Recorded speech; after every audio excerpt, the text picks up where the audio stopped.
Épisode 1. La poussière et les cadres. Debout devant le portrait de Messali Hadj, Ami Zoubir tenait son éventail comme on tient un drapeau fatigué. Le tissu battit l'air une fois, lentement. Une fine poussière se détacha du cadre et tourbillonna dans la lumière oblique de la fin d'après-midi. Il recommença. Cette fois, le souffle fit vibrer le cadre voisin.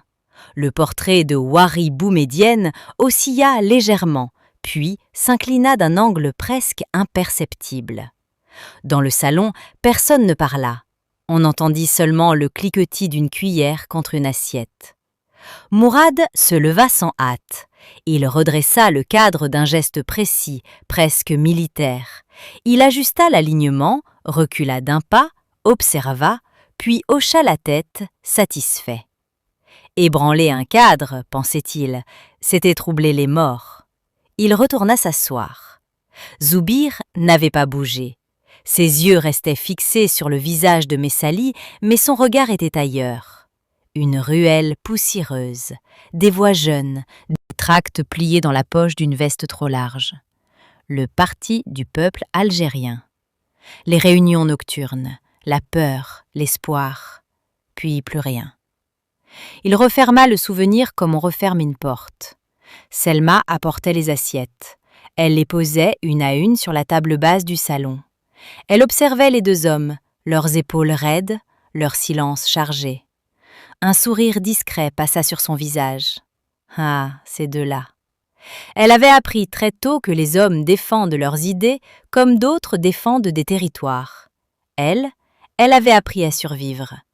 Enfant recueilli après la guerre, élevé par cet homme silencieux qui fixait aujourd'hui un portrait effacé des livres officiels.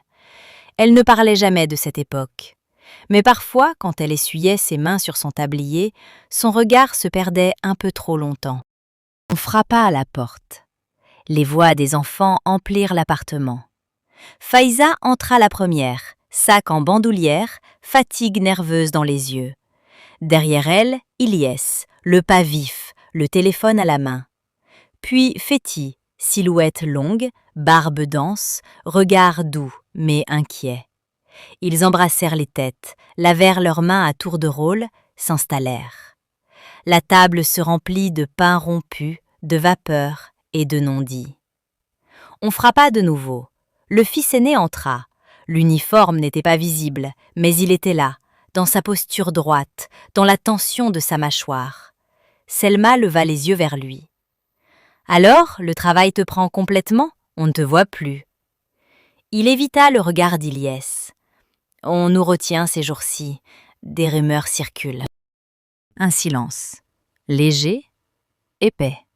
« Il n'y a pas que toi, » reprit Selma doucement. « Tu as une famille. » « C'est temporaire, maman. Tout va rentrer dans l'ordre. » Tout rentrer dans l'ordre. La phrase resta suspendue entre les cadres. Zoubir observa ses petits-enfants. Il se demanda quel ordre ils accepteraient, eux. Au moment où les cuillères replongeaient dans les assiettes, le téléphone d'Ilyes vibra contre le bois de la table. Une fois. Il jeta un coup d'œil rapide à l'écran. Ses pupilles se dilatèrent légèrement. Il verrouilla aussitôt l'appareil. Son frère le fixait déjà. Personne ne posa de questions. Au mur, les deux portraits semblaient s'observer. Vendredi approchait.